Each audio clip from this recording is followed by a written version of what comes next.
Dear AP youth, how is OG? మీ హీరోని screen మీద చూసుకొని ఈలలేసి గోల చేసి ఫుల్ థ్రిల్ అయ్యారు కదా.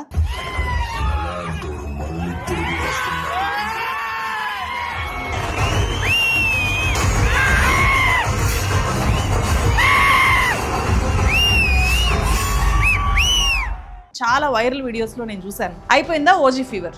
మీరు ఫ్రీ అయితే ఓజీ ఫీవర్లో నుంచి మీరు బయటకు వచ్చేస్తే మీకు ఒక ఇంపార్టెంట్ విషయం చెప్పాలి అని చెప్పి 4-5 డేస్ నుంచి వెయిట్ చేసి ఈ వీడియో మీ ముందుకు తీసుకొని వస్తున్నా. Are you ready? Nara Lokesh గారు విద్యాశాఖ మంత్రిగా 2025 ఏప్రిల్లో ఇంటర్ రిజల్ట్స్ తర్వాత గవర్నమెంట్ జూనియర్ కాలేజెస్లో టాపర్స్గా నిలిచిన విద్యార్థులతో ఇంటరాక్ట్ అయ్యారు. బైపీసీలో హరిణి అనే ఎంఐ టాపరు, అన్ని గవర్నమెంట్ కాలేజెస్లోకి తను టాపరు. ఆమెది ఎన్టీఆర్ జిల్లా మైలవరం నియోజకవర్గం వెదురుగుడెం అనే ఊరు. ఆమె నిరుపేద తల్లిదండ్రులు బిడ్డ, చాలా పూర్ ఫ్యామిలీ వాళ్ళది. తను ఎంత కష్టపడి ఎంత బాధ్యతగా చదువుకుందో మినిస్టర్ ముందు ఆ అమ్మాయి చెప్పింది. ఆ అమ్మాయికి ఒక చాలా పెద్ద డ్రీమ్ ఉంది. మాది ఎన్టీఆర్ డిస్ట్రిక్ట్ మైలవరం మండలం వెదురుగుడెం గ్రామం సార్. మా నాన్నగారి పేరు గోపి, మా అమ్మగారి పేరు దేవి. మా నాన్నగారు కూలి పని చేస్తేనే మేము ఇంట్లో తినడానికి చదువుకోవడానికి సరిపోయేవి. మా అమ్మగారి వర్టిబ్రల్ కాలంలో L1 to L5 జాయింట్ సరిగిపోయి డిస్క్ ప్రాబ్లం వల్ల ఆమె ఎక్కువగా ఏ పని చేయలేరు. సో అందుకు నేను చిన్నప్పటి నుంచి ఇంట్లో పని మొత్తం చేసుకుని చదువుకోవడానికి వెళ్లేదని సార్. ఫస్ట్ క్లాస్ నుంచి 10th క్లాస్ వరకు గవర్నమెంట్ స్కూల్లోనే చదువుకున్నాను.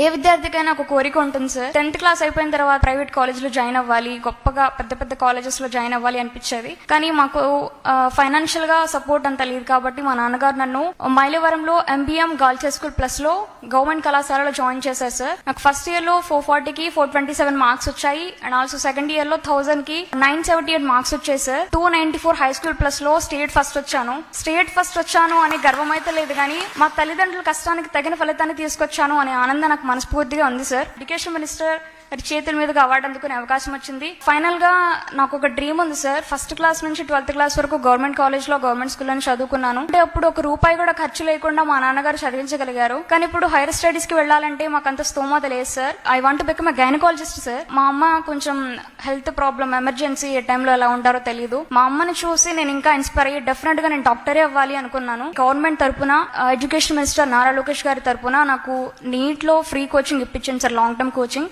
నేను డెఫినెట్ గా 1 year కోచింగ్ తీసుకొని MBBS గవర్నమెంట్ సీట్ తెచ్చుకుని డాక్టర్ అవుతాను, సమాజానికి సేవ చేస్తాను సార్. ఇద్దరు అడిగారు, that's my responsibility, I personally take care of it. Harini లాంటి పేద స్టూడెంట్స్ క్వాలిటీ మెడికల్ ఎడ్యుకేషన్ ని పొంది డాక్టర్లై పేద రోగులకు ఉచితంగా వైద్యం అందించే పరిస్థితి నిజంగా ఆంధ్రప్రదేశ్ రాష్ట్రంలో ఉంటుందా? Public private partnership PPP AP medical education ని, హెల్త్ కేర్ ను రిపేర్ చేస్తుందా, పూర్తిగా ధ్వంసం చేయబోతుందా? మీకు అర్థమయ్యేలాగా చెప్పే ప్రయత్నం చేస్తాను. ఓజీ వైబ్ ఎలాగూ అయిపోయింది కాబట్టి కొంచెం మైండ్ డైవర్ట్ చేసుకొని ఈ PPP గురించి ఖచ్చితంగా థింక్ చేయాలి మీరు అని చెప్పి మీ అందరికీ నా రిక్వెస్ట్. మీకు కావాల్సిన సోషల్ అవేర్నెస్, పొలిటికల్ పర్స్పెక్టివ్ ఇవ్వడానికి ఎప్పుడూ ట్రై చేసే ఒక ఛానల్ ఇది. So please do subscribe this channel. And ఈ వీడియో చూస్తున్న మీ అందరికీ ఒక ఇంపార్టెంట్ సజెషన్. మీరు ఇప్పటికీ AI స్కిల్స్ నేర్చుకోవడానికి కనుక నెగ్లెక్ట్ చేస్తుంటే వెంటనే అలర్ట్ అవ్వండి. AI జర్నీ వెంటనే స్టార్ట్ చేయండి. World's first AI focused educational platform out skill మన ఛానల్ సబ్స్క్రైబర్స్ కి ఒక మంచి అవకాశాన్ని ఇస్తుంది. ఈ వీకెండ్ లో సాటర్డే అండ్ సండే 2 days పాటు మార్నింగ్ 10 o'clock నుంచి ఈవినింగ్ 7 o'clock దాకా 16 hours పాటు ఫ్రీ AI ట్రైనింగ్ ని ఆఫర్ చేస్తుంది. ఈ hands on free AI training value 10,000 rupees. కానీ ముందుగా రిజిస్టర్ చేసుకున్న వాళ్ళు కంప్లీట్ గా ఫ్రీగా జాయిన్ అవ్వచ్చు. 1 rupee కూడా పే చేయక్కర్లేదు. మీరు 10+ AI టూల్స్ నేర్చుకోవచ్చు. పర్సనల్ టూల్ కిట్ బిల్డ్ చేయడం కానీ, ప్రాంప్ట్ ఇంజనీరింగ్, కోడ్ రాయకుండా task automation, data analysis, professional presentations, AI images, videos generate చేయడం, ఇలాంటివన్నీ నేర్పిస్తారు. ఫ్రీ జాయినింగ్ లింక్ ని నేను డిస్క్రిప్షన్ లో ఫస్ట్ కామెంట్ లో పోస్ట్ చేస్తున్నాను. ఈ అవకాశాన్ని మస్ట్ గా ఉపయోగించుకోండి. లేకపోతే ఇది ఎవరికైతే అవసరమో వాళ్ళకి మస్ట్ గా ఇప్పుడే ఫార్వర్డ్ చేయండి. రిజిస్టర్ చేసుకున్న వెంటనే వాట్సాప్ గ్రూప్ లో జాయిన్ అయితే మీకు అన్ని అప్డేట్స్ వాట్సాప్కి వచ్చేస్తాయి. Check the link below. మళ్ళీ మనం వీడియోలోకి వెళ్దాం. ఒకసారి మెడికల్ కాలేజెస్ అన్ని జాగ్రత్తగా చూడండి. అద్భుతమైన నిర్మాణాలు, modern equipment and infrastructure facilities, ఒకే స్టైల్లో కట్టిన గవర్నమెంట్ మెడికల్ కాలేజెస్. ఇది పులివెందుల మెడికల్ కాలేజు, ఇది రాజమహేంద్రవరము, ఇది ఏలూరులో కట్టిన గవర్నమెంట్ మెడికల్ కాలేజ్, ఇది నంద్యాలలో కట్టారు, ఇది మచిలీపట్నం గవర్నమెంట్ మెడికల్ కాలేజ్, ఇది పాడేరులో ఉన్న గవర్నమెంట్ మెడికల్ కాలేజ్. వీటి నిర్మాణాలన్నీ కూడా పూర్తయ్యాయి. ఇవి 2020లో అప్పటి వైఎస్ఆర్సీపీ ప్రభుత్వం కట్టిన మెడికల్ కాలేజెస్. ఇలాంటివి ఏపీలో 2019 నుంచి 2024 మధ్య 17 మెడికల్ కాలేజెస్ ని వైఎస్ఆర్సీపీ గవర్నమెంట్ మొదలుపెట్టింది. ఈ 17 చోట్ల ఈ మెడికల్ కాలేజెస్ వస్తున్నాయి. 6 మెడికల్ కాలేజీలు పూర్తయి ఇప్పటికే పూర్తిగా విద్యార్థులకు అందుబాటులోకి వచ్చాయి. అంతకంటే ముందు 2019 దాకా ఉన్నవి ఆంధ్రప్రదేశ్లో 12 గవర్నమెంట్ మెడికల్ కాలేజీలు మాత్రమే. ఈ ప్లేసెస్లో ఈ 12 కూడా ఉండేవి. సో కోవిడ్ టైంలో మెడికల్ కాలేజెస్ అవసరం ఏంటి, డాక్టర్స్ నీడ్ ఎంతుంది అనేది ఏపీనే కాదు దేశం మొత్తం కూడా తెలిసేలాగా కోవిడ్ చేసింది జగన్మోహన్ రెడ్డి ప్రభుత్వము. ఈ నేపథ్యంలోనే ప్రతి జిల్లా కేంద్రంలోనూ ఒక్కొక్క మెడికల్ కాలేజ్ ఉండాలి అని చెప్పి ఆల్రెడీ ఉన్న 12కు తోడు ఇంకొక 17 మెడికల్ కాలేజెస్ ని ఇనిషియేట్ చేసింది. సో ఇవన్నీ పూర్తయి ప్రజలకు అందుబాటులోకి వస్తే ఏపీలో 29 గవర్నమెంట్ మెడికల్ కాలేజెస్ ఉంటాయి. మెడికల్ కాలేజెస్ ఉంటే హాస్పిటల్ కూడా కదా. సో అన్ని రకాల స్పెషలైజ్డ్ ట్రీట్మెంట్స్, సర్జరీస్ అక్కడ జరుగుతాయి. ఈ మెడికల్ కాలేజెస్ తో జిల్లాలో ఉండే కమ్యూనిటీ హెల్త్ సెంటర్స్ కానీ, ప్రైమరీ హెల్త్ సెంటర్స్ కానీ, urban clinics and village clinics connect అయి పనిచేస్తాయి. ప్రతి మెడికల్ కాలేజ్ ఒక మెడికల్ హబ్ లాగా పనిచేయాలి అని చెప్పి ఈ మెడికల్ రిఫార్మ్స్ లో భాగంగా వీటిని టేకప్ చేసింది అప్పటి గవర్నమెంట్. ఇవి మాత్రమే కాదు, ఆంధ్రప్రదేశ్ హెల్త్ సెక్టర్ లో జగన్మోహన్ రెడ్డి చాలా పనులు చేశారు. మేం ఏం చేశామో మేము చెప్పుకోలేదు అని చెప్పి ఈ మధ్యనే ఆయన ప్రెస్ మీట్ పెట్టినప్పుడు ఇలా చూపించారు. ఒకసారి చూడండి. మా హయాంలో మేము చేసింది ఎక్కువ, చెప్పుకునేది తక్కువ. ఒకసారి అది కూడా చూపించమా, అసలు ఏం చేసినామని ఒకసారి అది కూడా ప్లే చేయొచ్చు. ఒకసారి పలాసలో కిడ్నీ రీసెర్చ్ సెంటర్, కిడ్నీ వ్యాధిగ్రస్తులకు పర్మనెంట్ సొల్యూషన్ చూపించినాం. దాదాపు 100 కోట్ల project. Girls hostel SV medical college Tirupati, super speciality block at GGH Kadapa, cancer care centre at GGH Kadapa, RIMS GGH Kadapa, కర్నూలులో diagnostic block, state cancer institute Kurnool, community health centres, PHC, village క్లినిక్లు, urban clinics. YSRCP government Jaganmohan Reddy అద్భుతాలు చేసేశారు అని నేను చెప్పట్లేదు. ఇక్కడ ఏ party అధికారంలో ఉన్నా బేసిక్ గా ఫోకస్ చేయాల్సింది ప్రజలకు అత్యవసరమైన ఎడ్యుకేషన్ అండ్ హెల్త్ సెక్టార్ల మీద. వాటి మీద బాగా ఫోకస్ చేశారు గతంలో. నేను ఈ మాట చెప్తున్నాను కాబట్టి నేను ఏదో జగన్ ఫ్యాన్ అని మాత్రం అనుకోకండి. అత్యంత తీవ్రంగా విమర్శిస్తూ నేను గతంలో చేసిన వీడియోస్ ఒకసారి చూడండి. సో వాస్తవాలు మీకు చెప్పాలి అనేది మాత్రమే నా ఈ ప్రయత్నము. ఏపీలో గతంలో హెల్త్ రిఫార్మ్స్ మొదలయ్యాయి అనేది వాస్తవము. వాటిని ఇప్పుడున్న కూటమి ప్రభుత్వం ముందుకు తీసుకెళ్తే ఆ మంచి పేరు, అంతకంటే మంచి పేరు వచ్చే అవకాశము ఇప్పుడున్న గవర్నమెంట్ ఉంది. కానీ ఏం చేశారు? సెప్టెంబర్ 10, 2025 ఏపీ కేబినెట్ సమావేశమై ఏపీలో కొత్తగా కట్టిన ఈ 17 గవర్నమెంట్ మెడికల్ కాలేజెస్ లో 10ని ప్రైవేట్ సంస్థలకు ఈ పబ్లిక్ ప్రైవేట్ పార్ట్నర్షిప్ పీపీపీ కింద ఇచ్చేసేయాలి అని ఒక డెసిషన్ తీసుకున్నారు. ఈ 10 మెడికల్ కాలేజీలు ఏవి అంటే పులివెందుల, ఆదోని, మార్కాపురము, మదనపల్లి, పెనుగొండ, పాలకొల్లు, అమలాపురము, నర్సీపట్నం, బాపట్ల అండ్ పార్వతీపురంలో ఉండే మెడికల్ కాలేజెస్. నిజానికి ఈ 10 మాత్రమే కాదు. టైమ్స్ ఆఫ్ ఇండియా రిపోర్ట్ ప్రకారము 17 కొత్త మెడికల్ కాలేజెస్లో ఏకంగా 16 కాలేజెస్ని ఈ పీపీపీ కింద అప్పచెప్పడానికి ఆంధ్రప్రదేశ్ ప్రభుత్వం నిర్ణయం తీసుకుంది అని ఒక ఏ కాలేజెస్ అనే ఒక లిస్ట్ను కూడా ఒక డాక్యుమెంట్ రూపంలో అందుబాటులో పెట్టింది టైమ్స్ ఆఫ్ ఇండియా. అంటే ప్రస్తుతానికి 10 మెడికల్ కాలేజెస్ ప్రైవేట్ మేనేజ్మెంట్కు అప్పచెప్పి ఫ్యూచర్లో మిగిలినవి కూడా ఫినిష్ అయ్యేలాగా ప్లాన్ చేస్తారు అనేది ఈ రిపోర్ట్ చెప్తోంది. సో అవి ఈ మెడికల్ కాలేజెస్. దీని మీద గవర్నమెంట్ క్లారిటీ ఇవ్వాలి. 10 ఇంకా ఉన్నాయా అని చెప్పి. ఫస్ట్ ఫేజ్లో 4 కాలేజెస్, ఆదోని, మార్కాపురం, మదనపల్లి, పులివెందుల.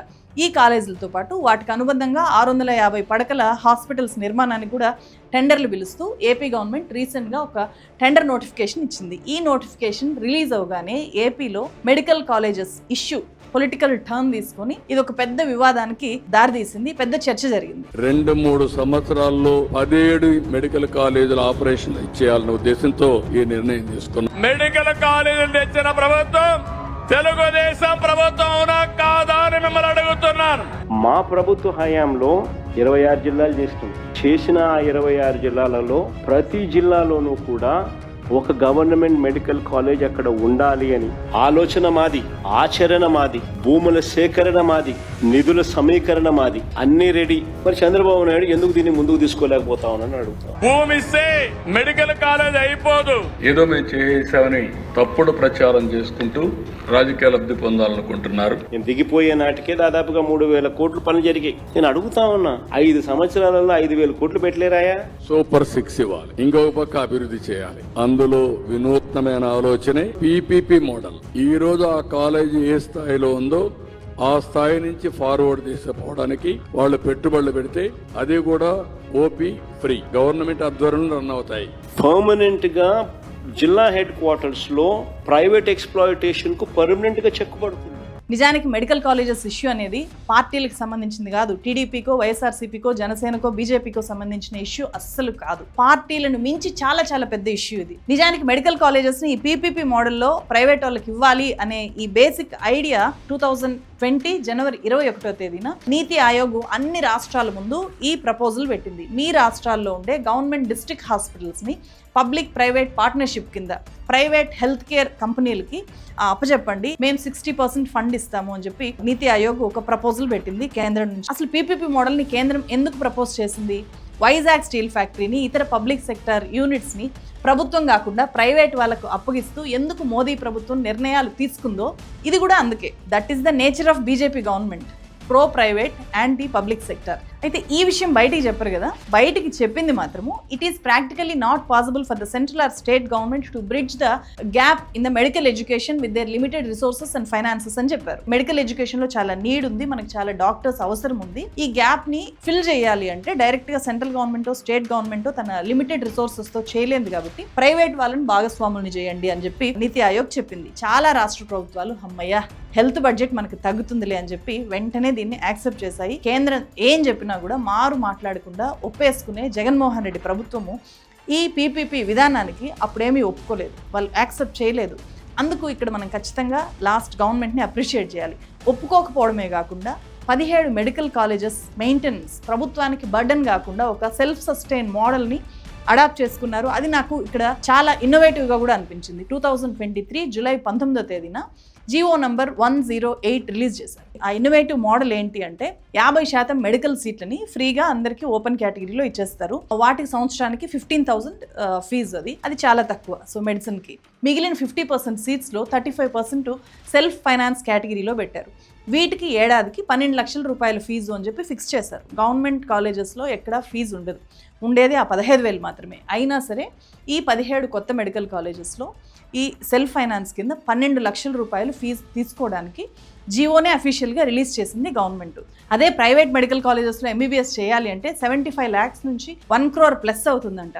అందుకే 20-30 లక్షలతో కూడా ఫారెన్కి వెళ్ళిపోయి, ఫిలిప్పైన్స్ లాంటి కంట్రీస్కి వెళ్ళిపోయి మన వాళ్ళు చాలామంది చైనా, రష్యా ఇట్లాంటి చోట్లంతా కూడా మెడిసిన్ చేసి వస్తూ ఉంటారు. సో అయిపోయింది కదా, అది 35% అయితే ఇంకొక 15% ఎన్ఆర్ఐ కోటాలో పెట్టారు.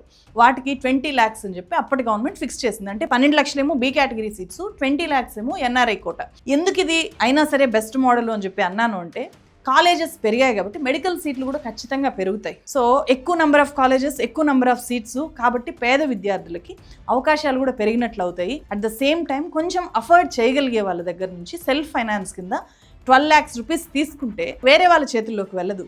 కాలేజ్లో ఎక్విప్మెంటు, మెయింటెనెన్స్ వీటి కోసం ఖర్చు పెడతారు. ఆ డబ్బంతా కూడా ఆ పర్టికులర్ మెడికల్ కాలేజ్ చేతిలోనే ఉంటుంది. సో నీట్గా మెయింటైన్ అవుతుంది, ఎక్కడా లోటు ఉండదు. మెయిన్గా గవర్నమెంట్ హాస్పిటల్స్కి జనం వెళ్ళకపోవడానికి, కొంచెం అఫోర్డబిలిటీ ఉన్న వాళ్ళు ఎవరు వెళ్ళకపోవడానికి మెయిన్ రీజను అక్కడ డాక్టర్స్ ఉండరని కాదు, వాళ్ళ సామర్థ్యం మీద నమ్మకం లేక కాదు, మెయింటెనెన్స్ సరిగా ఉండదు. అక్కడ ఉండే బెడ్స్ కానీ, ఎక్విప్మెంట్ కానీ, వార్డ్ బాయ్స్ కానీ, నర్సెస్ కానీ సఫిషియెంట్గా ఉండరు. సో చాలా ప్రాబ్లమ్స్ ఇక్కడ ఉంటాయి కాబట్టి గవర్నమెంట్ హాస్పిటల్స్కి వెళ్లకుండా ప్రైవేట్ని ప్రిఫర్ చేస్తూ ఉంటారు. ఇక్కడ ఈ సెల్ఫ్ ఫైనాన్స్ సిస్టమ్ ద్వారా ఆ ప్రాబ్లం లేకుండా మెడికల్ కాలేజ్ని మెయింటైన్ చేయొచ్చు. ఆ ప్రాబ్లం ఈజీగా సాల్వ్ అయిపోతుంది.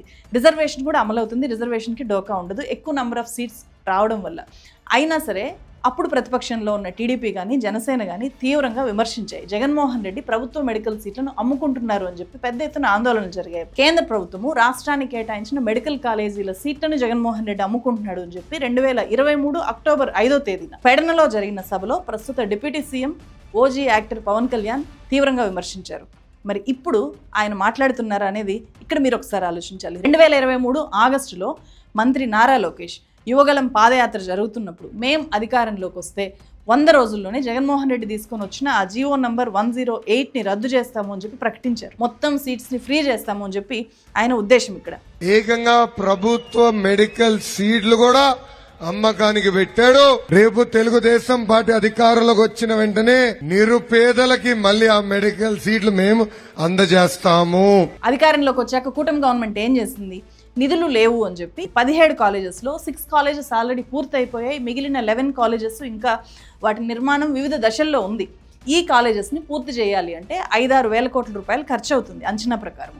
సో ఆ డబ్బు లేదు అని చెప్పి ఎక్కడికక్కడ కన్స్ట్రక్షన్ వర్క్స్ అన్ని కూడా ఆపేశారు. ఇప్పుడు ఏకంగా కాలేజెస్ని ప్రైవేట్ సంస్థలకు 33 yearsకి అప్పచెప్తూ ఎంఓయూలు చేసుకోవడానికి రెడీ అయిపోయారు, నోటిఫికేషన్ ఇచ్చారు. సో ఫీజుల విషయం కూడా అంతే. పీపీపీ కింద బి కేటగిరీ సీట్లను 12 లక్షల నుంచి 10 లక్షలకు తగ్గించారు. అలాగే ఎన్ఆర్ఐ కోటా ఉంది కదా, ఆ సీట్లను అంతకుముందు 20 లక్షలు ఉంటే దాన్ని ఏకంగా 57 లక్షలకు పెంచేశారు ఇప్పుడు. అలాగే ఎంఓయూలో ఏ టర్మ్స్ అండ్ కండిషన్స్ ఉన్నాయో ఎవరికీ తెలియదు. Government college, government teaching hospital ఉన్నప్పుడు అందరికీ ఒకే రకమైన వైద్యము, టోటల్ ట్రీట్మెంట్ ఫ్రీ. అదే పీపీపీ మోడల్లో అందరికీ ఒకే ట్రీట్మెంట్ ఉండదు, అందరికీ టోటల్ ఫ్రీ కూడా ఉండదు. ఓపీ ఫ్రీగా ఇస్తారు, కొంత మేరకు ఫ్రీ బెడ్స్ కేటాయిస్తారు. సో అది ఎంత మేరకు అనేది కూడా ఇప్పుడు చెప్పే నంబర్ మీదనే ఈ 33 ఇయర్స్ పాటు ఉంటుంది, ప్రైవేట్ ఆర్గనైజేషన్ కట్టుబడి ఉంటుంది అని అస్సలు చెప్పలేము. OP free.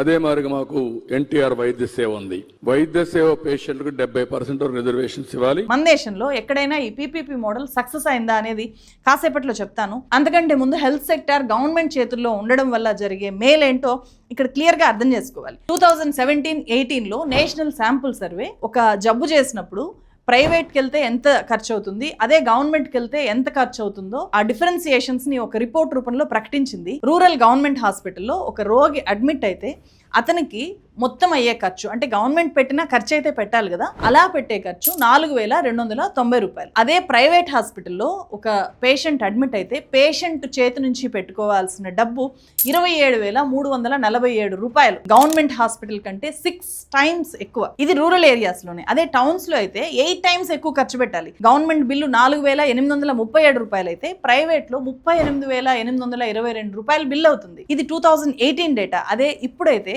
ప్రైవేట్ ట్రీట్మెంట్ లక్షల రూపాయలు దాటిపోతుంది. ఇక్కడ అర్థం చేసుకోవాల్సింది ఏంటి, ఈ మెడికల్ కాలేజెస్ ప్రైవేటైజ్ అయిపోయాక ఇంత డబ్బుని, ఇన్ని లక్షల రూపాయలని పేదవాడు తన పాకెట్లో నుంచి ఖర్చు పెట్టాల్సిన పరిస్థితి వస్తుంది. హైదరాబాద్లో ఉండే Gandhi hospital, Osmania hospital, Niloufer hospital, వాటిలోకి ఒకసారి వెళ్ళి చూడండి. వేలాది మంది రోగులు అక్కడ ట్రీట్మెంట్ కోసం వస్తుంటారు, ఎదురు చూస్తూ ఉంటారు. ఏపీలో జీజీహెచ్ కానీ, రూయా హాస్పిటల్, టీటీడీ హాస్పిటల్ అయిన స్విమ్స్, ఇలాంటి పెద్ద హాస్పిటల్కి ఎక్కడికి వెళ్ళినా మనకు అర్థమైపోతుంది హెల్త్ సెక్టార్ ఎందుకు ఏ ఆలోచన లేకుండా కంప్లీట్గా గవర్నమెంట్ తన చేతుల్లోనే పెట్టుకోవాలి. ఆరోగ్యశ్రీ కింద ప్రైవేట్ హాస్పిటల్స్కి మెడికల్ బిల్లులు పే చేయడానికి గవర్నమెంట్ ఎంత ఎక్కువ ఖర్చు పెడుతూ ఉంటుంది. అట్లా లెక్కేసుకున్నా కూడా ఈ మెడికల్ కాలేజెస్ చాలా ఈజీగా పూర్తి చేయొచ్చు జస్ట్ 5,000 కోట్లతో. 5-6,000 కోట్లు అనేది పెద్ద విషయం కాదు గవర్నమెంట్కి. అదే ప్రైవేట్ వ్యక్తులు ఇప్పుడు 6,000 కోట్లు ఖర్చు చేస్తే వాళ్ళు 20,000 కోట్లు, 1,00,000 కోట్లు వసూలు చేసుకోవాలి అని అనుకుంటారు. ఎవరి నుంచి వసూలు చేస్తున్నారు ఇక్కడ?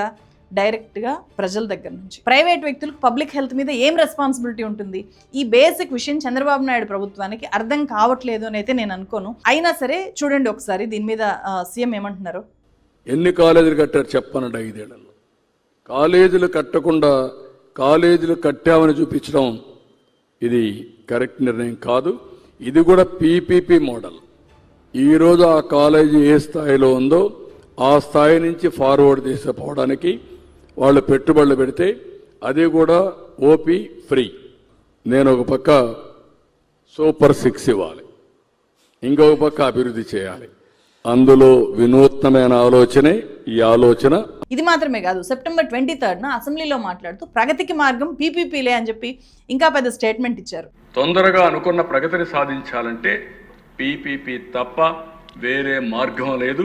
అలాగే ఏ మాత్రం లాజిక్ లేని ఒక ఎగ్జాంపుల్ కూడా చెప్పారు, ఒకసారి వినండి. ఇది జేగురపాడు పవర్ ప్లాంట్ జీవీకి ఇస్తే అది పూర్తి చేసి మొన్ననే తిరిగి రాష్ట్ర ప్రభుత్వానికి అప్పచెప్పారు. పవర్ ప్లాంట్స్ ని, రోడ్స్ ని పీపీపీ కింద ఇస్తూ ఉంటారు. వాటిని ప్రైవేట్ వాళ్ళకి ఇవ్వడము, ప్రభుత్వ మెడికల్ కాలేజీల నిర్వహణ అనేది ప్రైవేట్ వాళ్ళ చేతుల్లో పెట్టడము, ఈ రెండు ఒకటేనా? Infrastructure projects financial, operational efficiency మీద ఆధారపడి అప్పచెప్తారు. కానీ government medical college it comes under social sector, it comes under governments primary responsibility. ఎంత గొప్ప ప్రైవేట్ కంపెనీ అయినా, కార్పొరేట్ హాస్పిటల్ అయినా తన లాభాలని పక్కన పెట్టి ఇంత పెద్ద బాధ్యత ఎందుకు తీసుకుంటుంది? ప్రభుత్వానికే పబ్లిక్ హెల్త్ మీద బాధ్యత లేనప్పుడు ప్రైవేట్ వాళ్ళకి ఎందుకు ఉంటుంది? నర్సీపట్నం, పాడేరు లాంటివి 2 టైర్ టౌన్స్, అక్కడ ప్రైవేట్ హాస్పిటల్స్ వస్తే వైద్యం కోసం అక్కడికి వెళ్ళడం సామాన్యుల వల్ల అయ్యే పనేనా? ట్రైబల్స్ వల్ల అయ్యే పనేనా? పబ్లిక్ హెల్త్ ను ఘోరంగా దెబ్బతీసే నిర్ణయం కాబట్టి ముందుగా సీనియర్ డాక్టర్స్ ప్రజలకు నాణ్యమైన వైద్యం అందించాలి అని చెప్పి ఎప్పటి నుంచో కృషి చేస్తున్న వ్యక్తులు, సంస్థలు ఈ నిర్ణయం మీద నిరసనకు దిగారు. చాలా చర్చలు జరిగాయి దీని మీద. ప్రతిపక్ష వైఎస్ఆర్సీపీ దీన్ని ఇంకా కొంచెం ముందుకు తీసుకెళ్ళింది. చెలో మెడికల్ కాలేజీల పేరుతో 17 మెడికల్ కాలేజీల దగ్గర పెద్ద ఎత్తున వాళ్ళు వెళ్ళి నిరసన చేపట్టారు.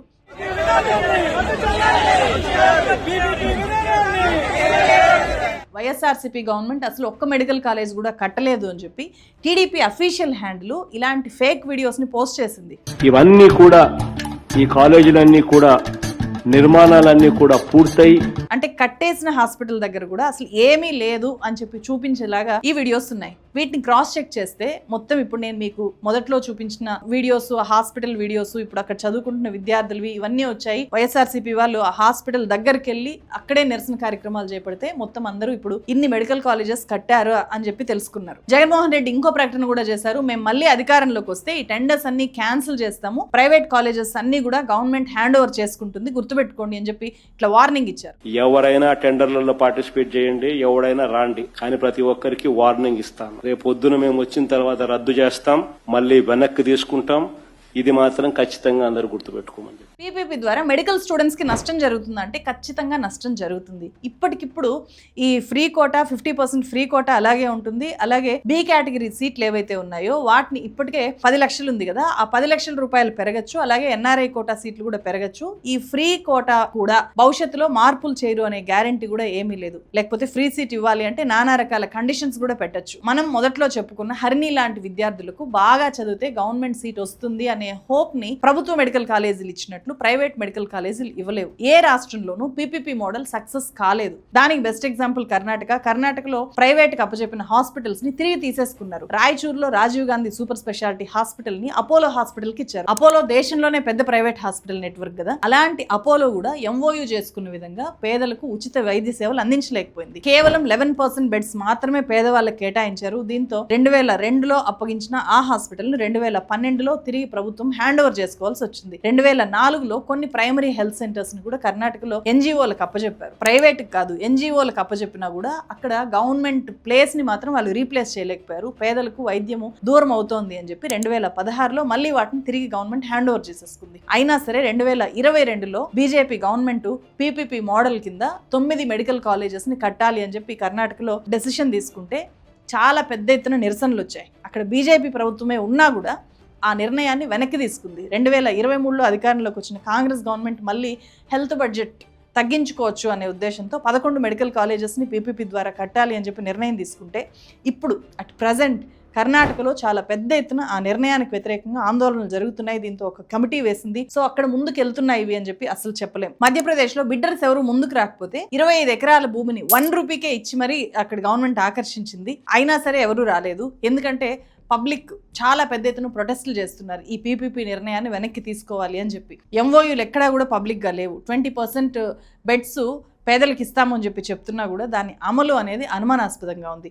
గుజరాత్లో బ్రౌన్ ఫీల్డ్ హాస్పిటల్స్ అని చెప్పి ఒక స్టేట్ గవర్నమెంట్ పాలసీని తీసుకొని వచ్చారు. ఇప్పటికే ఉన్న జిల్లా హాస్పిటల్స్ని ప్రైవేట్ వాళ్ళకి అప్పచెప్పి మంచి సౌకర్యాలు కల్పిస్తారు, ఇన్ఫ్రాస్ట్రక్చర్ ఫెసిలిటీస్ కల్పిస్తారు. అలాగే మదర్ అండ్ చైల్డ్ కేర్ మీద ఎక్కువ ఫోకస్ చేస్తారు. అన్ని సర్జరీలు ఫ్రీ, మొత్తం అన్ని మెడికల్ ఫెసిలిటీస్ ఫ్రీ అని చెప్పి ప్రకటించారు. ఇప్పటికే చాలా ఆచితూచి గుజరాత్లో దీన్ని ఇంప్లిమెంట్ చేస్తున్నారు. దీన్నే పీపీపీ సక్సెస్ మోడల్ లాగా ప్రచారం చేస్తున్నారు. కానీ గుజరాత్లో అమలవుతున్న పీపీపీ మోడల్ వేరు. అక్కడ బ్రౌన్ ఫీల్డ్ హాస్పిటల్స్ మీదనే అక్కడ గవర్నమెంట్ ఎక్కువగా ఫోకస్ చేసింది. ఉత్తరాఖండ్ హరిద్వార్లో 2023లో పీపీపీ ఇంప్లిమెంట్ చేయాలి అని చూస్తే పెద్ద ఎత్తున స్టూడెంట్స్ పబ్లిక్ రోడ్ల మీదకి వచ్చారు. దీంతో అక్కడ కూడా బ్యాక్ అయిపోయారు.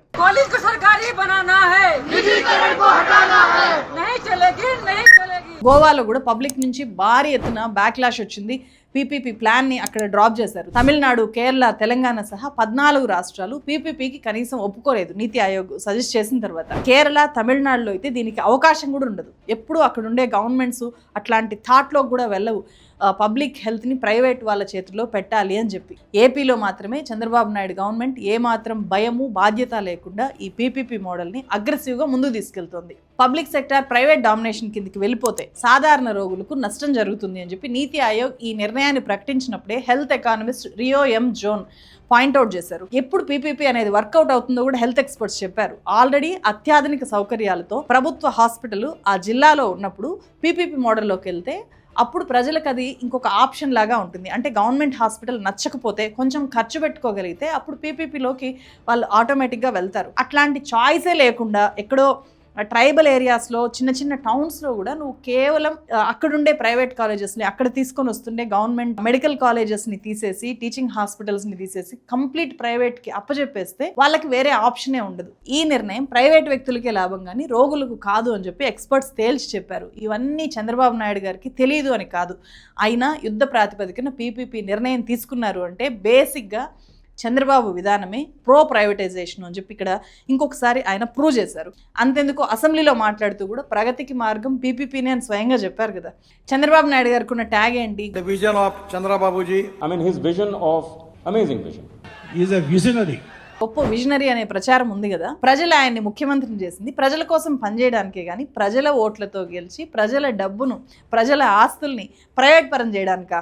నిజంగా విజన్ ఉంటే పొలిటికల్ మైలేజ్ కూడా కావాలి అనుకుంటే జగన్మోహన్ రెడ్డి మొదలుపెట్టిన ఈ 17 మెడికల్ కాలేజెస్ని యథాతథంగా కొనసాగించవచ్చు. సెల్ఫ్ ఫైనాన్స్ మోడల్ని కొనసాగించి ఉన్నా కూడా వాటికి ఏ నష్టము ఉండేది కాదు. గవర్నమెంట్ మీద బర్డెన్ కూడా ఏ మాత్రం పడేది కాదు. పైగా ఎక్కువ మెడికల్ హబ్స్ని పూర్తి చేసి ఆ క్రెడిట్ కూడా తీసుకోవచ్చు ఇప్పుడుండే గవర్నమెంట్. సో మొత్తం రాష్ట్రంలో హెల్త్ కేర్ని స్ట్రెంథన్ చేస్తే ఈ గవర్నమెంట్ అద్భుతంగా చేసింది. హెల్త్ కేర్ విషయంలో చాలా కాన్సన్ట్రేట్ చేసింది అనే ఒక గొప్ప పేరు వచ్చేది. ఆ పేరునంతా కూడా పక్కన పడేసి కేవలం కొంతమంది ప్రైవేట్ వ్యక్తులకు ఈ కాలేజెస్ అప్పచెప్పాలి అనే ఒక నిర్ణయం తీసుకోవడమే ఇది నిజంగా భస్మాసుర హస్తం లాంటి ఒక నిర్ణయం అనిపిస్తుంది. అంటే గత ప్రభుత్వం బిల్డ్ చేసిన దాన్ని పనిగట్టుకుని ధ్వంసం చేస్తూ ప్రజారోగ్యాన్ని ప్రమాదంలోకి నెట్టేస్తున్నారు. ఇక్కడ దీన్ని అడ్డుకోవాల్సిన బాధ్యత ఎవరికి ఉంది? ఒకసారి ఆలోచించండి. ఇది నేను ఇందాకే చెప్పినట్లు వైఎస్ఆర్సీపీకి సంబంధించిందో టీడీపీకి సంబంధించిందో కాదు, గత ప్రభుత్వానికి సంబంధించిందో ఈ ప్రభుత్వానికి సంబంధించిందో కాదు. అసలు ఈ ఫైట్కి సంబంధం లేనిది. ఇది పొలిటికల్ ఇష్యూనే కాదు, ఇట్స్ ఏ పబ్లిక్ ఇష్యూ. ఖచ్చితంగా పీపీపీ అనేది ఒక ఫెయిల్యూర్ మోడల్. మళ్ళీ తీసుకొని వచ్చినా దాన్ని సక్సెస్ఫుల్ మోడల్గా ఉంటుంది అనే హామీ ఎవ్వరూ కూడా ఇవ్వలేరు. గవర్నమెంట్ ఒక తప్పుడు దారిలో వెళ్తున్నప్పుడు రియలైజ్ అయ్యేలాగా చేయాల్సిన బాధ్యత ప్రభుత్వానికి ఓనర్లుగా మన మీదనే ఉంది. యువతగా ఆ బాధ్యత చాలా ఎక్కువగా ఏపీ యూత్ మీద ఉంది. ఏమంటారు? ఈ వీడియోలో మీకు అర్థమయ్యేలాగా అన్ని కోణాల్లో నుంచి చెప్పడానికి నాకు టైం పట్టింది. ఇక్కడ దాకా మీరు చూశారు అంటే మీ అందరికీ థ్యాంక్ యూ సో మచ్. చూసిన ప్రతి ఒక్కరు కూడా దీన్ని షేర్ చేయండి, దీని మీద క్వశ్చన్ చేయండి. పబ్లిక్ సెక్టార్ని మనం కాపాడుకోలేకపోతే చివరికి చాలా మూల్యం చెల్లించుకోవాల్సి వస్తుంది, హెల్త్ని రిస్క్లో పెట్టాల్సి వస్తుంది. సో ఇది మీకు అర్థమైంది అని అనుకుంటున్నాను. వీలైనంత ఎక్కువ మందికి ఈ వీడియో అవేర్నెస్ కల్పిస్తుంది. దీన్ని విస్తృతంగా షేర్ చేయండి, మీ సోషల్ మీడియాలో పోస్ట్ చేయండి. అండ్ మీ దగ్గర ఉండే లీడర్స్ని, అక్కడ లోకల్ లీడర్స్, అది ఏ పార్టీ లీడర్స్ అనేది సంబంధం లేకుండా దీని మీద క్వశ్చన్ చేయండి. ఎందుకంటే దీనివల్ల ఎఫెక్ట్ అయ్యే వాళ్ళు ఆయా పార్టీల కార్యకర్తలు కూడా. ఏ టీడీపీ కార్యకర్త తను వైద్యం చేయించుకోవడానికి డబ్బులు ఇచ్చి వైద్యం చేయించుకోవాలి అని అనుకోడు. ఇది మనం అర్థం చేసుకుంటే పార్టీ కండువాలని పక్కన పెట్టి ఇష్యూ మీద మాత్రమే మనం ఫోకస్ చేసి ఆలోచించగలుగుతాం. అలా మీరు ఆలోచించాలి అని కోరుకుంటూ మరో వీడియోతో మళ్ళీ కలుస్తాను. Thank you so much.